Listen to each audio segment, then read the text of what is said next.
Hi everyone, welcome back to my channel. Today I'm going to inject a little bit of my cheeks and hopefully that's going to lift my jowl a little bit and the under eye.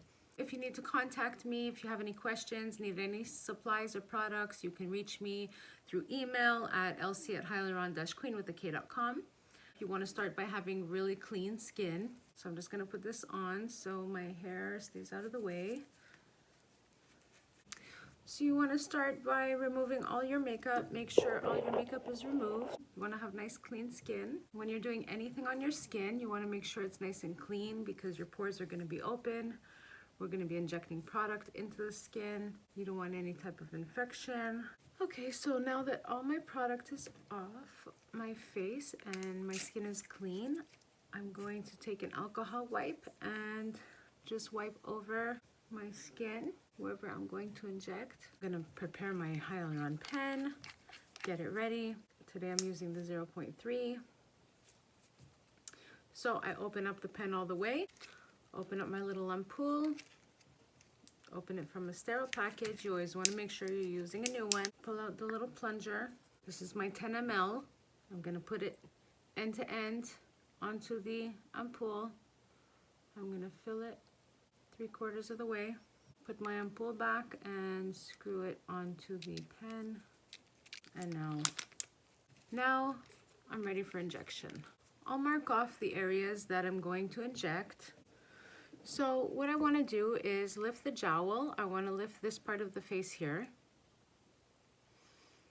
And normally the jowl ends up sagging. Before you treat a jowl, before you treat an under eye, and before you treat a marionette line, you want to make sure that you check the volume loss of the cheek first, because normally any kind of volume loss in those 3 areas will stem from the cheek first. So when a client or yourself decide that that's an area you want to treat, especially the marionette lines under the eye, the jowl area, you want to lift, fill. You're going to think about filling the cheek area because the volume loss as we get older often causes these areas to sag or droop.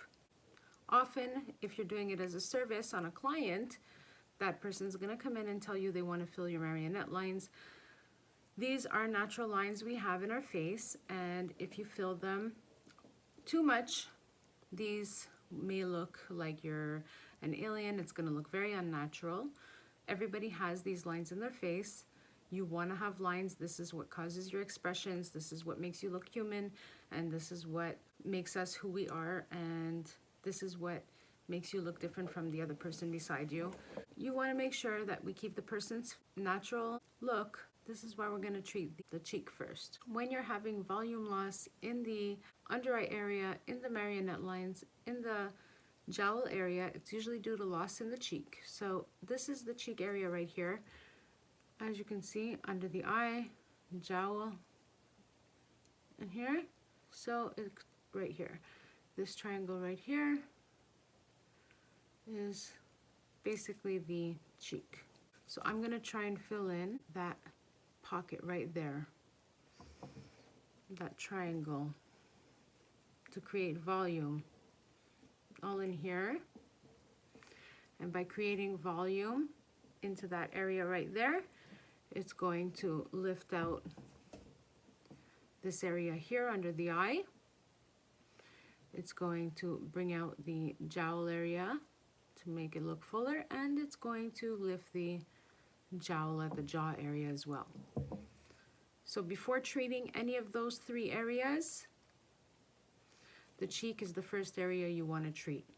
You want to consider treating the cheek before you treat any of those 3. And before considering treating the cheek, don't forget, we always want to treat the upper area of the face first, starting with the forehead, eyebrow, temples. So when you're treating someone's face and she comes in and she wants to fill her cheeks, let's not forget the upper face first. These things are all a process when you're treating somebody long term. You have to ask your client what the goals are, what the achievements are, depending on the age, the lifestyle. It's something you want to discuss with your client because Usually when you begin to have a cheek drop, by then your eyebrows have started to droop. You're having loss in the upper part of the face as well. Volume loss in the forehead, volume loss in the temples, which is causing all this to droop. And you're having loss here, causing the cheek to sag. So creating a volume into the cheek may help this area, but it might not help the under eye area and the sagging in this area over here around the eye, because you're having so much volume loss at the upper part of the face. So when we're treating a face with hyaluronic acid and fillers, in the beginning, you always want to go from the top to the bottom of the face. So you always want to consider treating the top part of the face first, second part, which would be the cheek, which would treat the under eye, marionette lines, jowls, and then afterwards you can treat the jawline, chin. You can bring out the chin. This would also treat the jowl. Bringing out the chin further down will pull out the jowl as well, and treating the jaw. If you still have afterwards, after you're finished treating the cheek, you still have jowl hanging, you can always add into the jaw at the bottom, you can add into the chin, and that would take away from the jowl. It would make it look a lot tighter, a sharper jaw. So that's something to consider when you're treating someone's face, is that you have to break it up into 3 parts, depending on the age and the long-term plan, if it's skin rejuvenation or if you're just creating a little bit of volume in one specific part of the face. I've already created the upper part of the face. My eyebrows are already fulled. The mesotherapy is done in my forehead. I have Botox in my forehead, so this also helps with the tightening. And my temples as well. I do have filler in my brow area. So today, like I said, I'm going to be filling the apples of my cheeks. So we're going to work on that. I marked out my cheeks.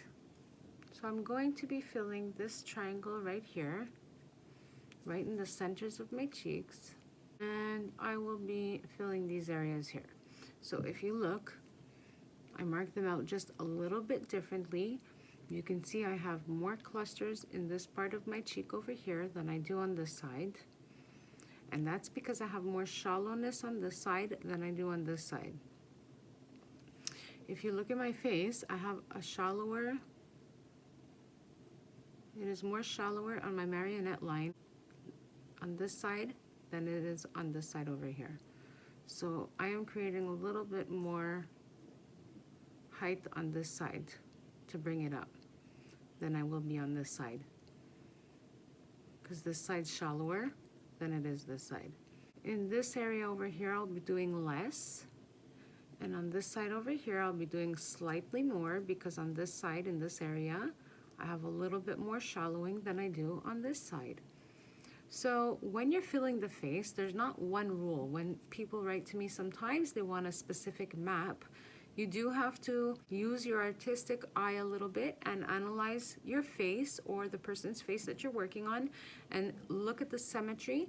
You have to remember that everybody's face has a little bit of asymmetry, because we cannot be exact.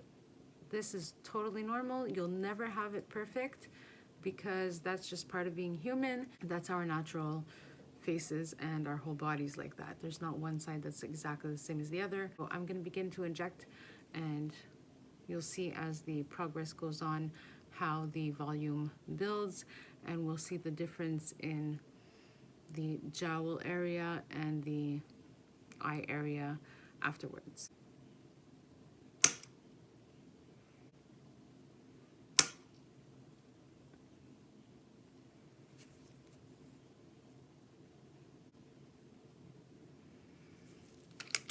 So you always want to make sure that you keep taking nice clean alcohol wipes to make sure the area is clean. Alright, so that was a 0.3. I'm going to do another one on the other side now. So that's a little bit of a lift. that it gave on that side. I do see a little bit of a difference under the eye. Definitely a little bit of a lift compared to the other side. So like I said, I'm gonna add more into the center. Over here I concentrated really on the center of the cheek over here. This side I'm gonna concentrate more on the inner part and less over here. So I hold it for a few seconds just to give it time for the hyaluronic acid to go into the skin. So it's normal to get red dots and a little bit of swelling and bruising. It lasts about 3 days after doing something like this. So I know sometimes clients are going to come in and they're going to insist that you fill the marionette lines. If you are doing it as a service, you need to remember that you are the professional and you're the one who has to make the final decisions when it comes to your client and what's best for them. Don't let them tell you what's best for their skin if you are the practitioner, because you're the one who should know better if you're giving the service.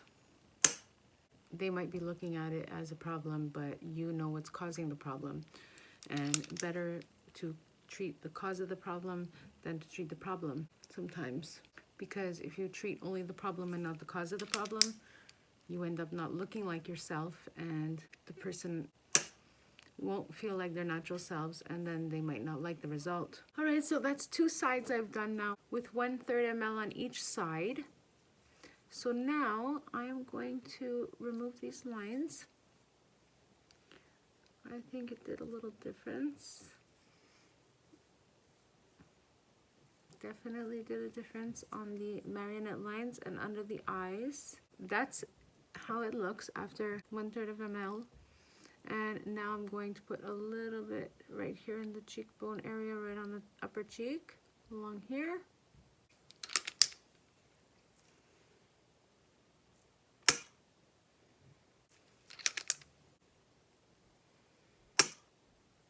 Go.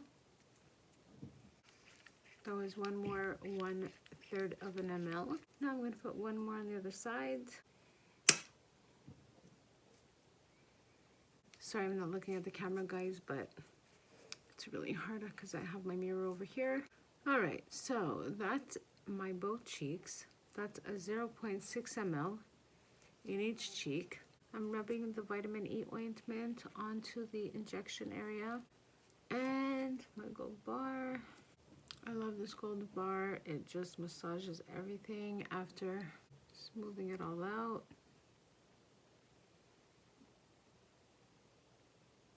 Good for circulation. So if you notice, it's normal to have redness in the area. It's normal to have little red dots. It's normal to have a little bit of bleeding, and it's normal to have a little bit of lumps and bumps. If you feel any unevenness in the skin, it's all normal. You just injected a product into your skin, and it's going to take a few days to settle in. So you don't want to do that. If you have anywhere to go, you want to make sure you have 3 or 4 days to heal.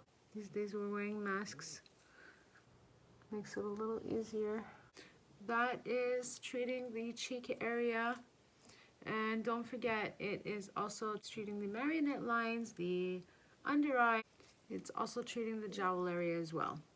So before treating any of those 3 areas, this is an area you would like to treat. If you need any product or supply, feel free to write to me at lc@hyaluron-queen.com, and I'll be happy to answer your questions. Just feel free to contact me, and don't forget to press subscribe. Take care, stay safe. Bye guys.